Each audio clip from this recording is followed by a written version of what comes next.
A Bíblia, irmãos, nos diz assim, Lucas, capítulo de número 7, o versículo é o de número 11, diz a palavra: E aconteceu pouco depois, ir ele à cidade chamada Naim, e com ele iam muitos dos seus discípulos, e uma grande multidão.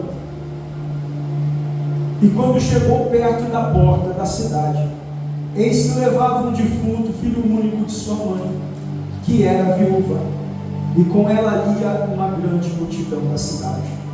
E vendo-a o Senhor, moveu-se de íntima compaixão por ela, e disse-lhe: Não chores. E chegando-se, tocou o esquife, e os que o levavam pararam, e disse: Mancebo, a ti te digo, levanta-te. E o defunto assentou-se e começou a falar. Entregou a sua mãe, e de todos se apoderou o temor, e glorificavam a Deus, dizendo: Um grande profeta se levantou entre nós, e Deus visitou o seu povo. E correu dele esta fama por toda a Judeia e por toda a terra circunvizinha. Querido, eu não sei o que você veio buscar nessa noite. Nós vamos orar. Entrega a Deus a tua causa, a tua necessidade. Estamos numa preparação de campanha. É um ambiente propício para que Deus possa nos abençoar e falar conosco pela sua palavra. Senhor, nós oramos, pedimos a ti, Senhor, que os céus estejam abertos sobre a igreja, profetas da última hora, nessa noite de preparação de campanha. Que o Senhor derrame sobre nós a tua abundante bênção, as suas chuvas de bênção, que possamos ser abençoados pela tua palavra, que a tua palavra traga a nós não apenas conhecimento, mas também direção, despertamento e fé, porque a fé vem por ouvir e ouvir a palavra de Deus. Nós cremos na resposta à nossa oração, em nome do Pai, do Filho e do Espírito Santo. Amém e amém. Pode tomar o seu assento, fique à vontade da presença de Deus. Amada igreja de nosso Senhor Jesus, o texto bíblico que ora acabamos de ler, muito conhecido, mas através desse texto bíblico, o Espírito Santo fala ao meu coração. Nós vamos encontrar aqui Jesus chegando na pequena, humilde, simples cidade chamada Naim, cidade essa aonde a Bíblia nos mostra que vivia uma mulher, e essa mulher, ela vinha saindo com uma multidão da cidade, A Bíblia nos mostra que ela vinha acompanhada com muitas pessoas em volta dela. Eu olho para a geografia de Naim e vejo que Naim era uma cidade de pequena população, o que me faz acreditar que essa mulher que estava saindo da cidade era no mínimo uma mulher respeitada, era no mínimo uma mulher muito estimada e muito amada. Quem sabe, oxalá quem diga, essa mulher tinha alguma influência dentro dessa cidade. Oxalá quem diga, essa mulher até mesmo conhecia pessoas de outra região, porque quando a Bíblia afirma que ela sai da cidade com uma grande multidão, era preciso que ela tivesse visitas de pessoas além de Naim. Não era apenas pessoas de Naim que estavam acompanhando ela, mas eram pessoas da região, daquela pequena cidade que cultivava a terra chamada Naim. Eu creio que ali ela tinha uma companhia de pessoas daquela região, e também a grande parte, ou a maior parte da cidade de Naim também lhe acompanhava. A multidão que vem com essa mulher é uma multidão que vem chorando, é uma multidão que vem lamentando, porque essa mulher, ela era viúva, ela já havia perdido o seu marido. Ali a Bíblia não relata a causa pela qual morreu o seu marido. A Bíblia também não vai relatar a causa pela qual morreu o seu filho, que estava sendo levado em um cortejo fúnebre. A Bíblia apenas diz que ela levava esse seu filho, o único filho que ela tinha.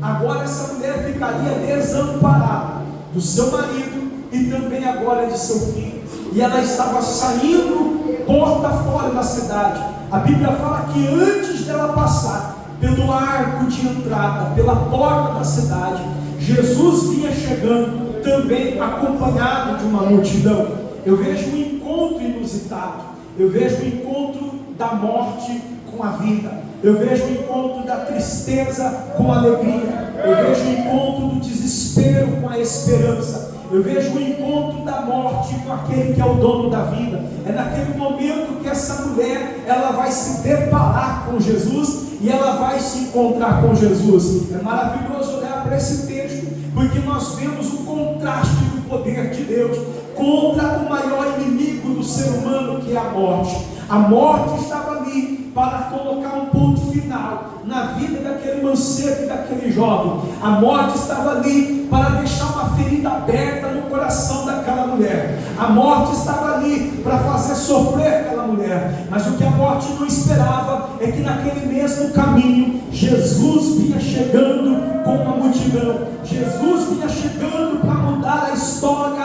daquela mulher. É debaixo dessa palavra e debaixo dessa autoridade do Espírito Santo que eu quero abrir a minha boca aqui para profetizar de Deus na tua vida. Eu não sei de que forma você entrou nesse ambiente, eu não sei de que forma você entrou neste culto, eu não sei se o teu coração estava triste, eu não sei se o teu coração estava em desespero, eu não sei se o medo predominava, mas nessa noite você encontrou-se com o dono da vida. Jesus está na casa, ele disse assim: aonde houver 2 ou 3 reunidos em teu nome, ali eu estarei no meio deles. E aonde Jesus está, a morte tem que sair. Aonde Jesus está, o medo tem que sair. E aonde Jesus está, alguma coisa acontece. Quantos acreditam, dá um grito de glória a Deus.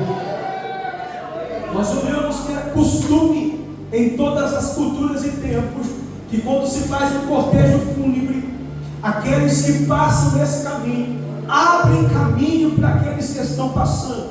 É respeito, é reverência, não apenas por quem foi, mas é respeito por aqueles que estão levando um ente querido.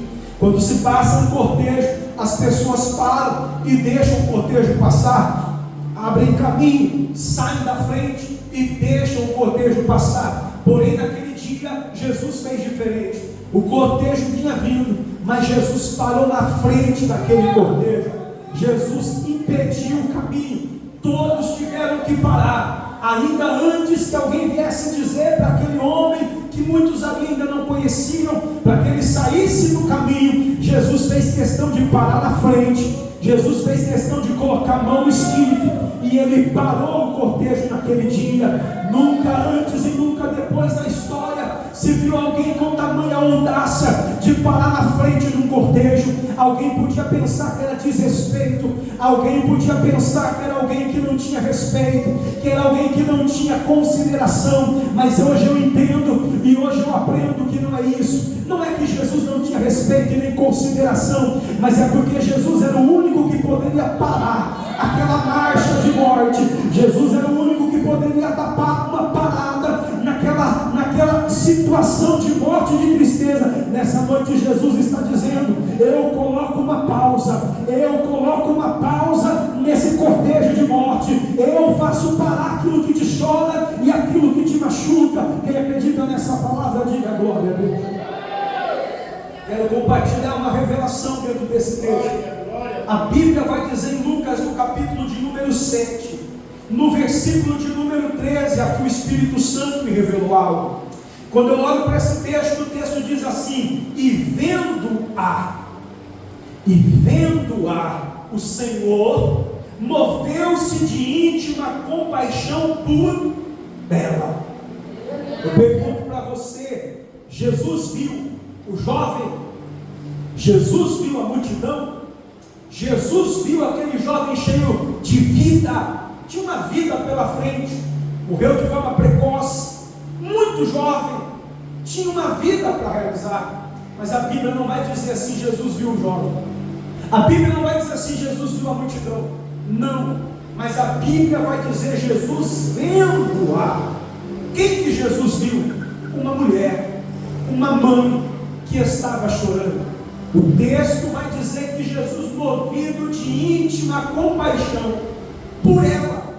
Quando eu olhei isso, eu perguntei a Deus: Senhor, por que não foi pelo jovem? A mulher já tinha parte dos seus objetivos concluídos. Ela já havia se casado, ela já havia tido filhos, ela ela já havia passado de sua meia-idade. Eu não sei a idade dela, mas ela já havia passado de sua meia-idade. Por que Jesus não viu o jovem? Por que o texto não diz assim? Poderia dizer, e vendo o jovem, se moveu de íntima compaixão por ele. Mas não é isso que o texto diz. O texto diz, vendo-a, moveu-se de íntima compaixão por ela. Sabe por quê? O Espírito Santo, ele falou assim comigo, filho, olha lá, o que está escrito em Lucas, no capítulo 20, e no versículo 38, e eu vou te ensinar algo precioso. E quando eu olhei para esse texto, o Espírito Santo, ele me mostrou esse texto que diz assim, ora, Deus não é Deus de mortos. Eu vou ler de novo. Ora, Deus não é Deus de mortos, mas de vivos, porque para Ele vivem todos. O Espírito Santo falou assim comigo, sabe por quê? Eu vi ela, e sabe por que eu senti íntima compaixão por ela? Porque eu sou Deus de vivos e não de mortos. O jovem que estava naquele esquife estava morto. Ele não tinha vida, ele não podia falar, ele não podia chorar, ele não podia pedir, ele não podia respirar, porque ele estava morto. Mas a mulher que estava levando o seu único filho, viúva de seu marido, e agora levando o seu único filho, esvaindo-se todas as suas esperanças de vida, porque ela deveria agora ser cuidada pelo seu filho. Agora ela estava levando o seu filho, ela ainda não estava morta, ela estava viva. Estava difícil para ela. A vontade muitas das vezes era de morrer, porque ela perdeu o marido e agora perdeu o filho, mas ela ainda estava respirando. Quem está vivo ainda chora, quem está vivo ainda ora, quem está vivo ainda faz propósito, quem está vivo ainda faz campanha. Deus aqui quer trazer uma explicação bem clara para a igreja. Oxalá quem diga, tem aqui alguém que está dizendo, Deus, eu não aguento mais orar pelo meu casamento, porque eu estou orando sozinha, eu estou orando sozinho, ou vice-versa. Quem sabe aquela pessoa do meu casamento se encontra, meu cônjuge se encontra morto espiritualmente, não se preocupa mais, não ora mais, não faz mais propósito com Deus, não quer mais saber de Deus, e eu estou me desanimando, porque eu estou orando sozinho, eu estou orando sozinha. Quem sabe tem alguém aqui que, como eu na minha juventude, veio para a igreja muito jovem, e quando eu vim para a igreja, eu vim sozinho. O meu pai não vinha para a igreja, a minha mãe não vinha para a igreja. Todo final de semana, quando eu vinha para o culto adorar a Deus, os meus pais estavam se embriagando. Eu vinha adorar a Deus, mas a minha família não queria vir para o culto, e aqui dentro do culto eu chorava, e eu dizia, Deus, eu não aguento mais servir a Deus sozinho, salva a minha família, salva os meus pais, porque eu me sinto tão sozinho, servindo a Deus numa casa onde ninguém quer te servir. E o Espírito Santo me trouxe uma revelação aqui nessa palavra. Deus não precisa de 2, Deus não precisa de 3, Deus não precisa de 4 para mudar a história do teu casamento. Deus não precisa de 2, Deus não precisa de 3, Deus não precisa de 4 para mudar a história da tua família. Deus precisa de 1. Ele precisa de quantos, igreja? Ele precisa de 1. Ele precisa de 1 que ainda vive, ele precisa de 1 que ainda respira, ele precisa de 1 que ainda clama. Para mudar a sua história, basta Deus encontrar alguém vivo lá dentro, porque a partir de alguém vivo, ele vai fazer a obra da tua família. O problema é quando todos jogaram a toalha. O problema é quando todos pararam de orar. O problema é quando todos pararam de acreditar e todos estão vivendo uma morte espiritual. O meu Deus não é Deus de mortos, mas Ele é Deus de vivo. Ele está dizendo para alguém aqui nessa noite, para eu mudar a tua história, eu preciso de alguém vivo lá dentro. Está difícil, mas ainda consegue chorar. Está difícil, mas ainda consegue orar. Está difícil, mas ainda consegue dobrar o joelho na madrugada. Está difícil, mas ainda vem fazer campanha para buscar a face de Deus pela família. Está difícil, mas ainda tem vida aí. Se tiver aleluia, se tiver que ainda ora lá dentro, a Bíblia fala que Abraão, ele lutou com Deus, dizendo, Deus, se por amor aos 10 eu não destruo. Se tiver 5, por amor a 5 ainda não destruo. Se tiver um, Deus, por amor àquele que ainda ora, eu ainda salvo. Deus está dizendo aqui nessa noite: será que naquela casa, aonde tem tanta gente morta espiritualmente, ainda tem alguém vivo? Será que dentro desta igreja ainda tem alguém vivo? Será que ainda dentro daquele trabalho, daquela empresa, aonde todo mundo murmura, aonde todo mundo reclama, será que ainda tem alguém vivo? Será que naquela rua que você mora ainda tem um vivo? Será que nesse bairro que tem acontecido tantas atrocidades ainda existe uma igreja viva? Porque se existir alguém vivo, eu mudo a história. Se existir alguém vivo, eu mudo a história. Se tiver alguém vivo, eu mudo. Se tiver alguém vivo, eu transformo. E quantos acreditam aqui, joga a mão lá no segundo andar e dá um jeito de adorar Jesus aqui neste lugar.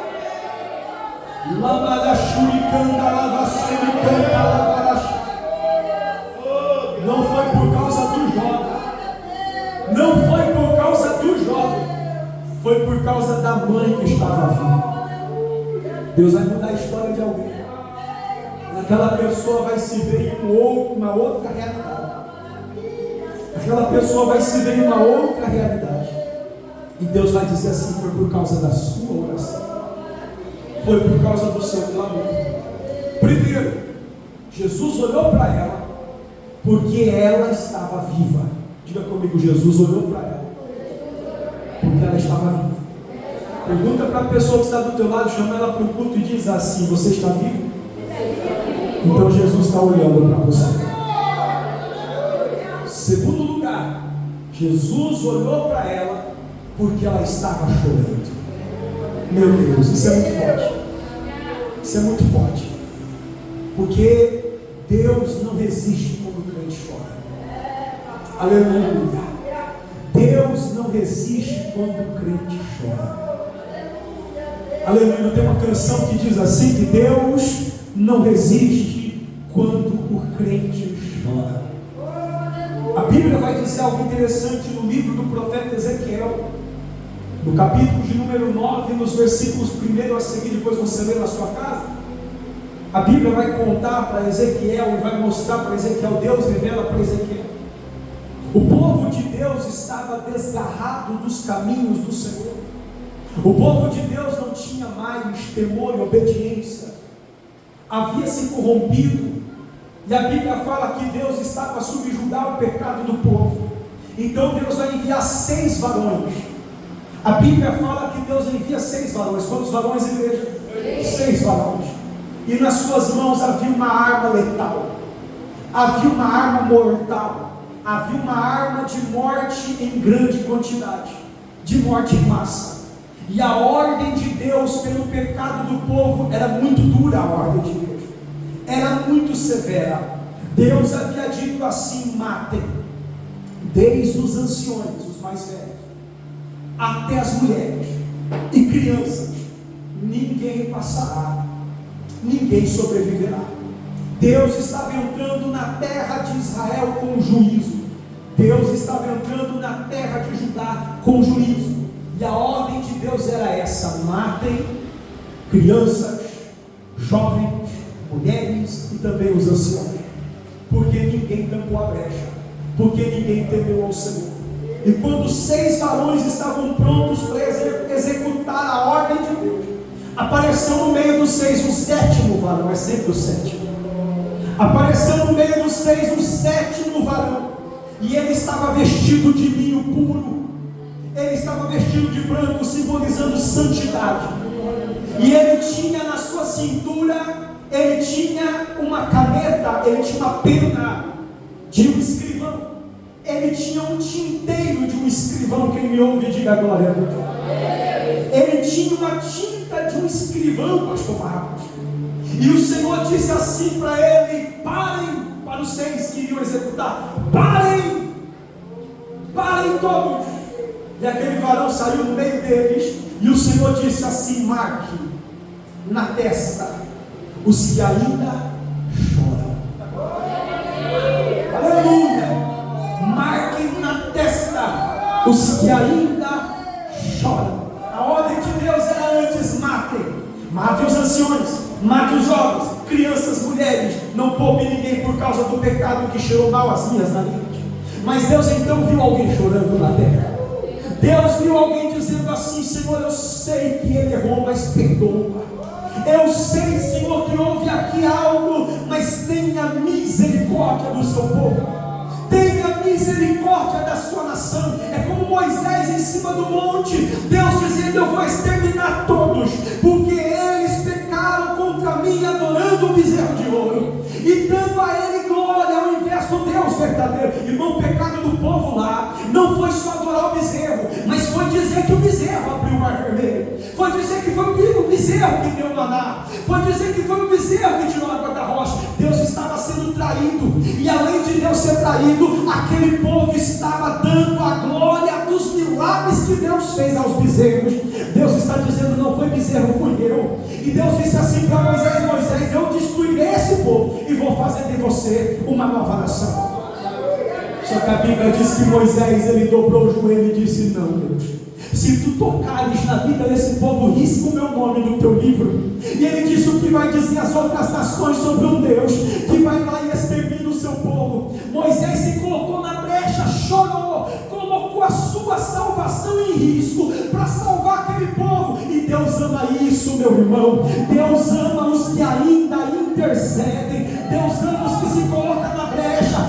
Esse é você, essa é você, minha irmã, minha senhora, meu senhor. Quando dobra o teu joelho na madrugada e diz assim: Deus, tem misericórdia dos meus filhos, tem misericórdia das minhas filhas, tem misericórdia da minha família. Eles estão longe do Calvário, mas tem alguém chorando, tem alguém clamando aí. É nessa hora que Deus vai dizer: marca na testa os que ainda choram.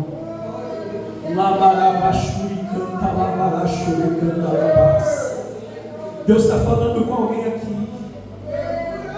Deus está falando com alguém aqui. Salmos 30, verso 5. A sua ira dura só um momento, no seu favor está a vida. O choro pode durar uma noite inteira, mas a alegria vem pela manhã. Deus está falando com alguém aqui que ainda está chorando. Sabe por que Jesus olhou para ela? Porque ela estava viva. Jesus olhou para ela porque ela estava chorando. Jesus olhou para ela porque ela estava chorando. Você quer o teu milagre? Você quer a transformação da tua casa? Você quer a mudança da tua família? Chore. Derrame as suas lágrimas. Não contenha. Derrame. Não contenha. Derrame. Ah, que saudade daqueles cultos que nós pregávamos e a igreja caía em pranto. Ah, como foi difícil passar. Foi ou não foi difícil passar por aquela etapa da tua vida, que foi a etapa que você chamou a etapa das lágrimas? Como foi difícil passar aquele período que você tinha até timidez e vergonha, que você chegava na igreja, começava a cantar, começava a pregar, você começava a chorar. Você pegava um lenço e se molhava em lágrimas e ficava com vergonha, porque você chorava todo culto, toda reunião. Foi difícil passar por aquilo, mas tem hora que dá saudade, não dá? Porque por mais que for difícil, você nunca sentiu Deus tão perto como Ele estava naquele momento que você mais chorava. Aleluia! A intimidade, a comunhão era outra. A comunhão era outra. A intimidade era outra. Por quê? Porque você chorava. Aleluia! Não tinha palavras, tinha lágrimas. Não sabia orar bem, não sabia orar aquela oração bonita, mas chorava. Chorava do começo ao fim da reunião, embora na rua chorando, sentindo a presença de Deus. Acordava de noite chorando para orar. Era o momento do vale da prova, mas você venceu. Sabe por quê? Porque Deus não resiste quando o crente chora. Que nós possamos orar como Jeremias orou. Olha só, eu estava procurando aqui. Enquanto eu estava falando, eu estava procurando, porque eu não lembrava o lugar, eu encontrei. E sabe o que o Espírito Santo falou comigo? A gente tem que orar que nem Jeremias aqui, ó. Pedir assim, ó. Jeremias, livro do profeta Jeremias, capítulo 9, versículo 1. Jeremias, talvez há uma diferença na tradução, mas o significado é o mesmo, da Bíblia dos irmãos. Jeremias diz assim: Oxalá. O que é Oxalá? Tomara. Melhor ainda, quem dera. Jeremias está dizendo assim: quem dera a minha cabeça se tornasse em águas. Jeremias era conhecido como profeta chorão. Por que, pastor? Ele era o profeta chorão? Porque Jeremias orava assim: oxalá, quem me dera a minha cabeça se transformasse em águas, em rios, os meus olhos numa fonte de lágrimas. Então eu choraria de dia e de noite os mortos da filha do meu povo. Olha só o que Jeremias está dizendo.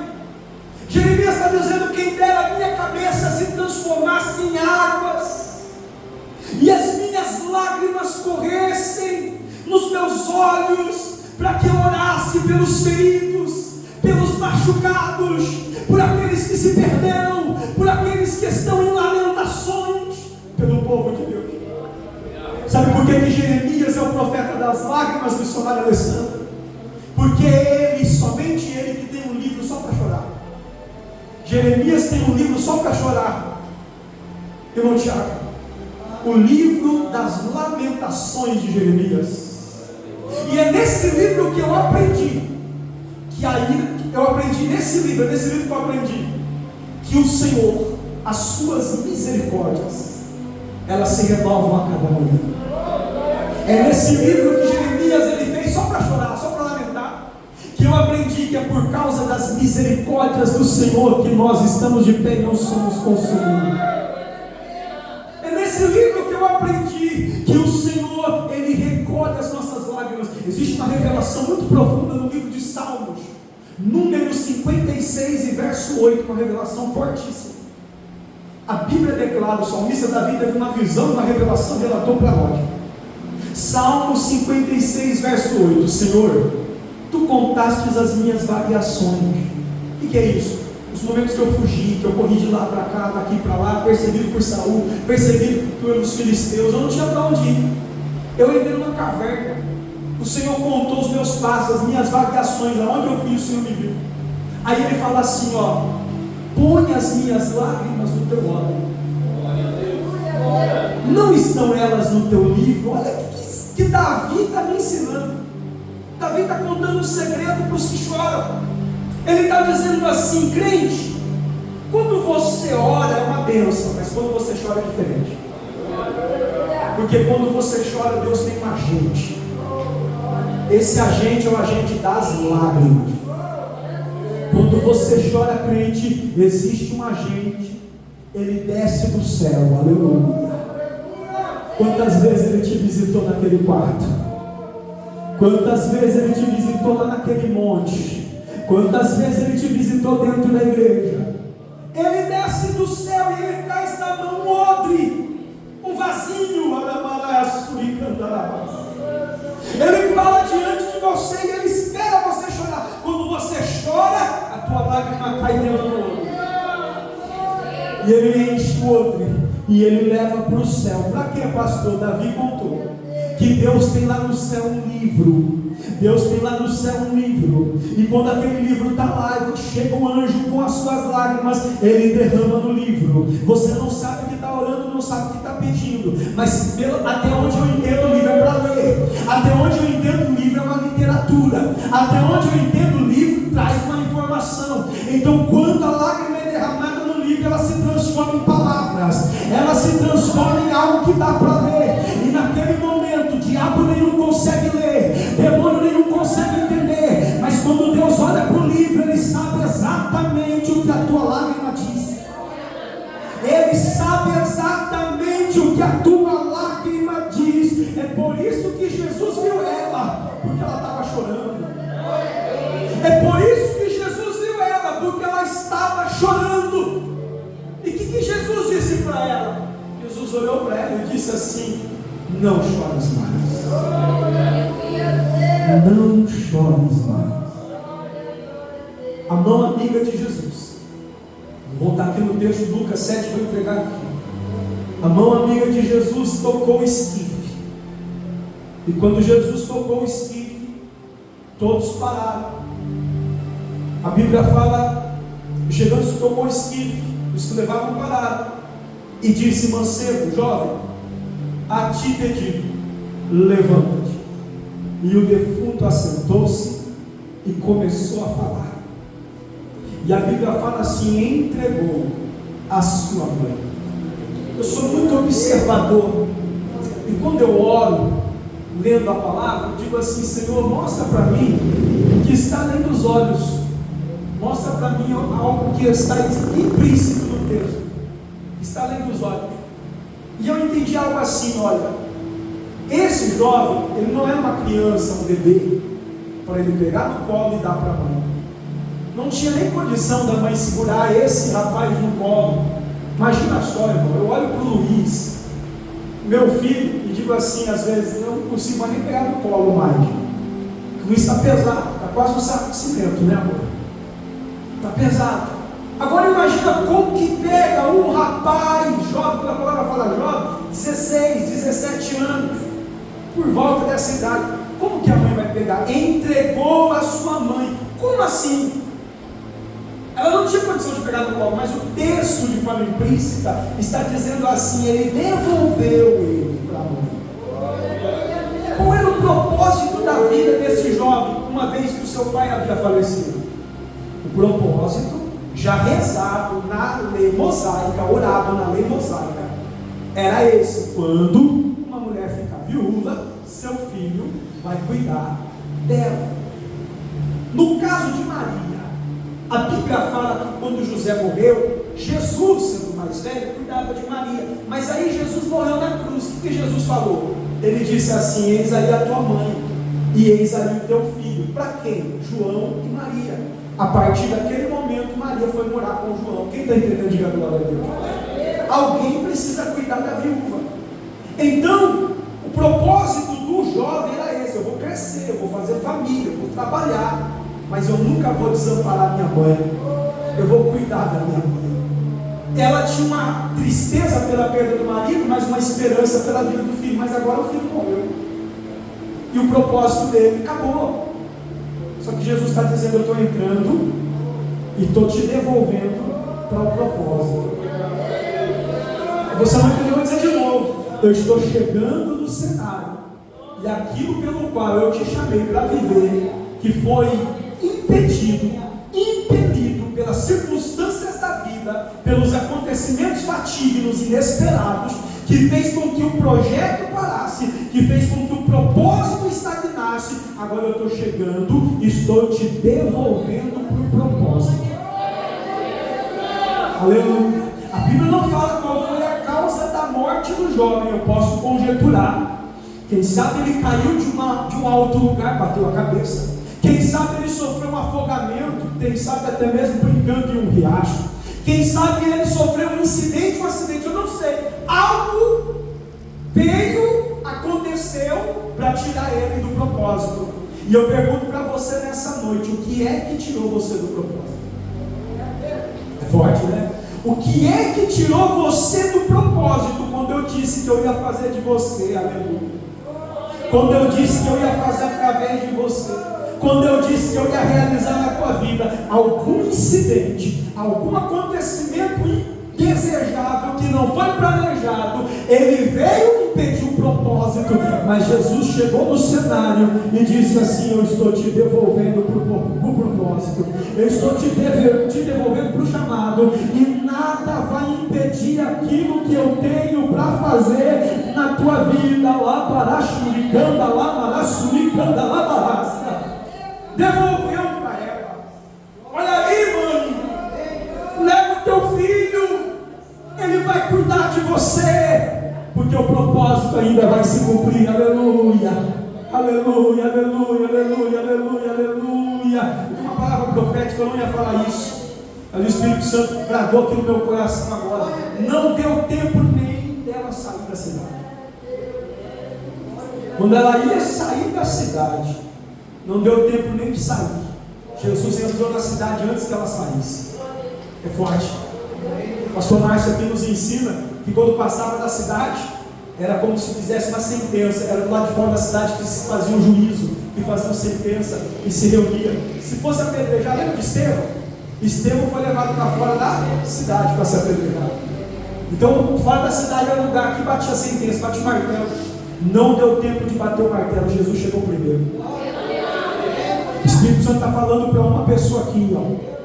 Você não vai precisar mudar dessa cidade, porque é nessa cidade que eu ainda vou te honrar. Você não vai precisar mudar o teu nome, tua identidade, tua história. Não, eu vou te honrar, é aqui. Quem acredita, diga glória a Deus. Você não vai precisar sair, é aqui que eu vou te honrar, é aqui que eu vou mostrar que eu sou contigo. Levanta a tua mão e dá um grito de glória a Deus, para glorificar o nome do Senhor. Fica de pé, eu quero orar com você. Jesus, a mão amiga. Glória a Deus, eu não vou terminar tarde, 7 minutos para as 9. Eu quero orar com você, quero ministrar. Senhor Deus poderoso, Pai da glória, Pai da eternidade. Estamos na preparação de uma campanha essa com o tema A Mão Amiga de Jesus. Jesus, a mão amiga. Estamos aqui, Senhor, porque precisamos da sua graça e misericórdia, da sua ajuda. Quando eu falo das mãos amigas do Senhor, eu estou falando da sua graça, estou falando da sua provisão, estou falando do seu livramento, estou falando do seu cuidado.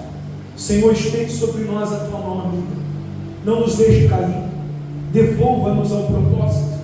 Se em algum momento saímos de dele, devolve-nos para o propósito, leva-nos para o centro da tua vontade, do teu propósito. Cumpre em nós o teu querer, cumpre em nós a tua obra.